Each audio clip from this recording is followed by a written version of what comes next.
दोस्तों, हमारी नई कहानी है पहचान। मीरा के पति एचएएल में इंजीनियर थे।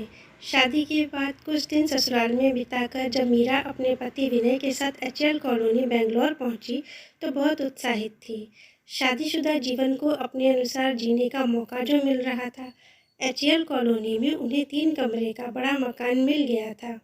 मीरा शुरू से ही एक अलग पारिवारिक माहौल में पली बढ़ी थी, इसलिए बाहर की दुनिया से कटी हुई वह अपने घर को सजाने और व्यवस्थित करने में लग गई। उसे शुरू से ही सिलाई, कढ़ाई, पेंटिंग का शौक था। अपने हाथ की बनाई हुई अनेक चीज़ों से उसने घर को सजाया। उसके शौक देख विनय भी खुश था। मीरा पूरी तरह से घर के लिए समर्पित रहती। विनय की ड्यूटी के हिसाब से ही सारे काम निर्धारित करती। कॉलोनी में आसपास की 4-5 महिलाओं से उसकी दोस्ती हो गई थी। उन्होंने मीरा को क्लब और किट्टी ज्वाइन करने को कहा। एचएएल कॉलोनी सुरक्षित और पॉश इलाके में थी। ज़्यादातर महिलाओं के पति अफसर पद पर थे। ऐसी महिलाएं चैरिटी संस्था, समाज सेवा, एनजीओ, किटी पार्टी आदि में बहुत सक्रिय भूमिका निभाती थीं, क्योंकि उनके पास समय और पैसा दोनों था। अनेक तरह के उत्सव और कार्यक्रम एचएएल में होते रहते थे। महिलाएं उसमें बढ़ चढ़कर हिस्सा लेती थीं, मगर मीरा इन सब से दूर रहती। उसको लगता था कि औरतों को अपने घर परिवार, पति और बच्चों के प्रति ही ज़्यादा जिम्मेदार रहना चाहिए। घर के काम छोड़कर बाहर किटी पार्टी, क्लब या अन्य गतिविधियों में लगी औरतें अपनी जिम्मेदारी अच्छे से नहीं निभा पाती। इसीलिए सबके बहुत कहने पर भी वह ऐसी गतिविधियों में कम ही शामिल होती। विनय भी उसको समझाने की कोशिश करता। वह चाहता था मीरा भी सभी कार्यक्रमों में हिस्सा ले। उसके कहने पर मीरा पार्टियों में चली तो जाती, पर चुपचाप सी रहती। अन्य महिलाओं की तरह खुलकर एंजॉय नहीं करती। कभी कभी तो विनय झुंझला कर कहता कि जाने तुम किस जमाने की हो, तुम्हें यहाँ मेरे साथ आना ही नहीं चाहिए था। मीरा को बुरा तो लगता, पर वह चुप रह जाती। एक बार विनय ने अपने एक वरिष्ठ अधिकारी को खाने पर बुलाया। उनकी पत्नी शैलजा मीरा के कढ़ाई पैटर्न और हाथ से बनी गृहोपयोगी चीज़ों से बहुत प्रभावित हुई। उन्होंने मीरा से आग्रह किया कि वह महिला क्लब ज्वाइन करे। इससे उसकी कला को पहचान मिलेगी और धनार्जन भी होगा। विनय ने भी सहर्ष सहमति दे दी। उनके कहने पर मीरा क्लब की सदस्य बन गई। घर का सारा काम निपटाकर ही वह अपना यह काम करती। उसके बनाए हाथ की कढ़ाई के मेजपोश, कुशन कवर, मैगजीन होल्डर आदि आसानी से बिक जाते।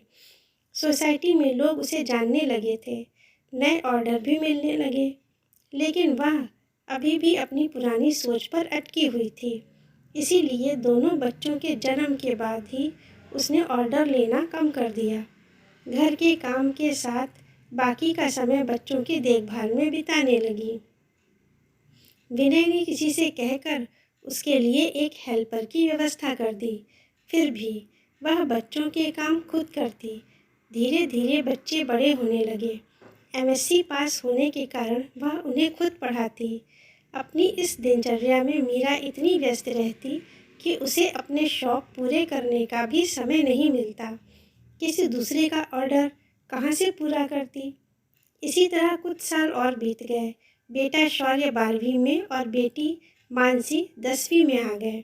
अब तो मीरा ने क्लब जाना भी कम कर दिया, ताकि बच्चों की पढ़ाई पर असर न पड़े। अच्छे नंबरों से पास होकर शौर्य इंजीनियरिंग पढ़ने चला गया और 3 साल बाद मानसी ने भी कॉलेज ज्वाइन कर लिया। कुछ दिन के लिए विनय को एक ट्रेनिंग के लिए बाहर जाना पड़ा। उनके चले जाने पर मीरा को अकेलापन महसूस होने लगा।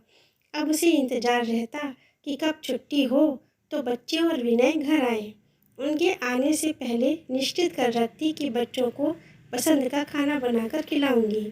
साथ फिल्म देखने या कहीं घूमने जाएंगे। 1 महीने में 1 साल की कसर पूरी कर लूँगी। पर जैसा उसने सोचा वैसा कुछ ना हुआ। दोनों बच्चे आते तो दोस्तों और मोबाइल में व्यस्त हो जाते।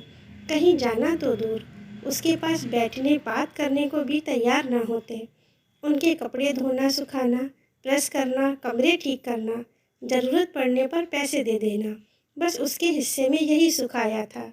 मीरा की आत्मा छलनी हो जाती जब बच्चे केवल ज़रूरत भर के लिए उसके पास आते। विनय भी अब कुछ ना कहते। प्रमोशन मिलने के साथ उनका काम भी बढ़ गया था। मीरा घर की चार दीवार में सिमट कर रह गई। कभी कभी उसे दुख होता कि जिनके लिए उसने अपना सारा समय दे दिया, उनके पास उसके लिए ही समय नहीं। रह रह कर उसे याद आता कि कैसे अपने शौक, अपना काम छोड़कर दोनों बच्चों की परवरिश में लगी रही, और ये दोनों उसके लिए अपना मोबाइल तक नहीं छोड़ पाते। एक साल ऐसे ही बीत गया। फिर अपनी एक सहेली के समझाने पर मीरा ने वापस क्लब जाना शुरू किया।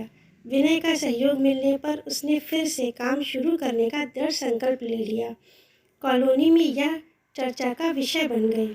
किटी पार्टी से लेकर हर एक्टिविटी से जुड़ गई और पूरी सक्रियता से अपने शौक पूरे करने में लग गई। शौर्य की इंजीनियरिंग और मानसी का ग्रेजुएशन पूरा होने तक मीरा की एक अलग पहचान बन चुकी थी। बच्चों के घर आने पर वह उनके प्रति अपनी जिम्मेदारी अच्छे से निभाती, लेकिन अपने प्रति भी वह सजग रहती। इस बार जब छुट्टियों में बच्चे घर आए तो मीरा 4 दिन के लिए घूमने गई थी सहेलियों के साथ। विनय ऑफिस के काम में व्यस्त थे। 4 दिन उन्हें अकेले घर में सब कुछ मैनेज करना पड़ा। मीरा के लौटने पर मानसी और शौर्य गुस्से से भरे बैठे थे। दोनों ने जी भरकर मीरा पर अपना गुस्सा निकाला। मीरा शांति से सब कुछ सुनती रही, फिर सहज होकर बोली, मैंने अपनी खुशी, इच्छाएं, सपने, सब कुछ तुम दोनों की परवरिश और पढ़ाई को भेंट चढ़ा दी। तुम्हारे पापा के कहने पर भी अपने शौक, अपनी पहचान के लिए नहीं सोचा। जब तुम दोनों बाहर पढ़ने चले गए तो एक एक पल तुम्हारे इंतज़ार में बिताया, और जब तुम दोनों आए तो तुम्हारी नज़र में मैं घर में रखी बेकार की वस्तु बन गई थी। मुझे इग्नोर कर दोस्तों के साथ समय बिताना और घर में रहने पर फ़ोन पर व्यस्त रहना मुझे कितना तकलीफ़ देता था, कभी सोचा तुमने? मैंने नौकरी नहीं की ताकि तुम दोनों को पूरा समय और प्यार दे सकूं, पर इसका फल मुझे क्या मिला? अभी तक मैं एडजस्ट करती रही, अब तुम दोनों मेरे हिसाब से एडजस्ट करो, क्योंकि कल तुम्हारी नौकरी लग जाएगी और मैं यहाँ अकेले रह जाऊँगी। डिप्रेशन की शिकार बनने से पहले संभाल लिया है खुद को। मेरी भी ज़िंदगी है, मुझे भी अपने तरीके से अपनी पहचान के साथ जीने का पूरा अधिकार है। तुम्हारे पापा को कोई ऐतराज़ नहीं, तो तुम्हें भी नहीं होना चाहिए, कहकर मीरा दोनों का गाल थपथपाकर कॉफ़ी बनाने किचन में चली गई, और दोनों बच्चे माँ का ये नया रूप देखकर अवाक थे। धन्यवाद।